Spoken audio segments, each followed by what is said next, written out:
Dulu itu belum tahu kalau itu penyakit flu burung, tahu-tahu balik nggak mau jalan, meripat putih, 1 hari 1 malam sudah mati. Utang masih banyak, pol, titiknya mati total.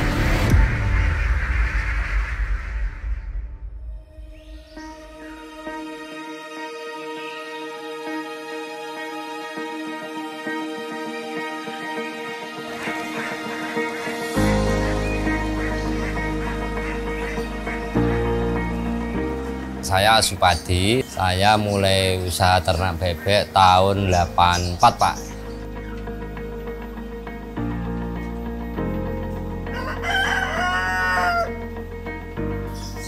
Saya kena flu burung tahun 2012 bulan September.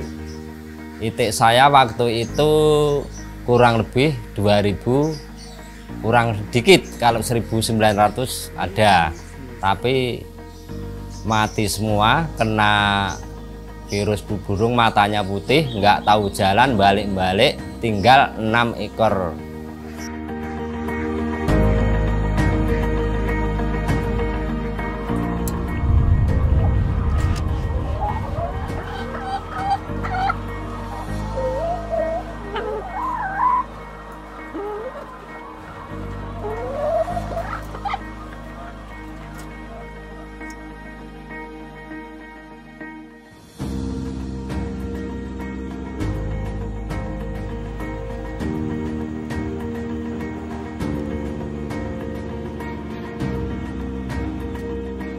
Kita tahu kalau pemerintah Indonesia menggunakan strategi vaksinasi untuk pengendalian flu burung pada unggas.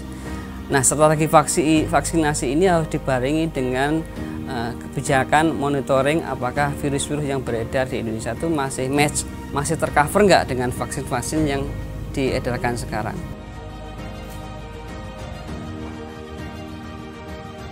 Kami dari sisi laboratorium memberikan informasi-informasi teknis kepada pemerintah, kemudian pemerintah memberikan kebijakan-kebijakan strategis, kemudian rakyat atau masyarakat dan peternak ini mendukung dan menggunakan apa-apa yang sudah ditetapkan oleh pemerintah, khususnya dalam hal pengendalian flu burung ini. Dengan melakukan surveillance, maka kita dapat memetakan sejauh mana penyakit-penyakit yang sifatnya zoonosis, yang sifatnya menular, itu kita mengetahui tingkat perkembangannya atau tingkat penyebarannya sampai mana.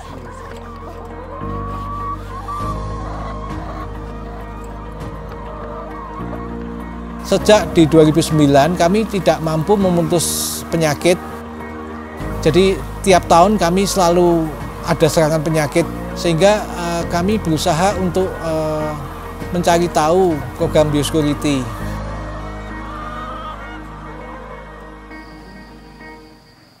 Dengan penerapan biosecurity di peternakan secara umum, peningkatan produksi itu akan semakin tinggi. Penyakit itu akan jarang muncul. Jika benar-benar bisa maksimal, justru bisa tidak ada penyakit sama sekali.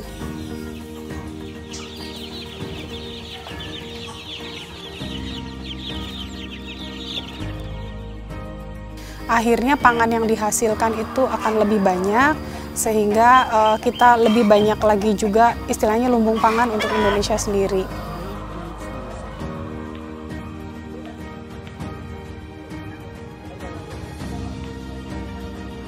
Secara prinsip sederhana sekali dan singkat, biosecurity untuk peternakan ayam adalah penambah keuntungan. Kalau kita menerapkan biosecurity, otomatis secara langsung maupun tidak langsung ayam-ayam kita akan sedikit mengalami sakit penyakit. Secara langsung maupun tidak langsung, produksi juga pasti akan meningkat.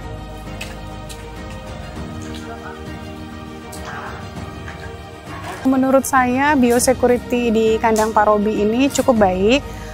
Mengingat di Pak Robi ini awareness dari pegawai-pegawainya itu sudah cukup tinggi. Jadi sudah ada pembagian zona biosecurity merah, kuning, hijau. Lalu ada peringatan untuk tamu yang masuk itu dibatasi, kemudian kalau memang harus berkunjung, harus mandi dulu, kemudian ada buku tamu yang diisi, serta memastikan si tamunya ini tidak dari peternakan lain.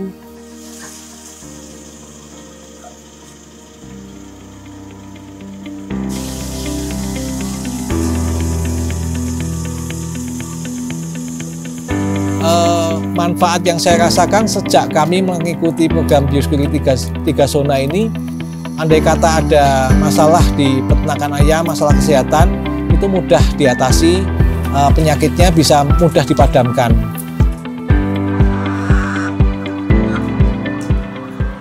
FAO Indonesia bersama dengan Kementerian Pertanian dengan dukungan dana dari USAID melakukan pembinaan kepada peternak unggas komersial untuk menerapkan biosecurity di peternakannya untuk menghasilkan produk yang aman, sehat, berkualitas, dan bebas dari residu antimikroba. Kami produktivitasnya meningkat jauh dibanding dengan investasi yang kami keluarkan.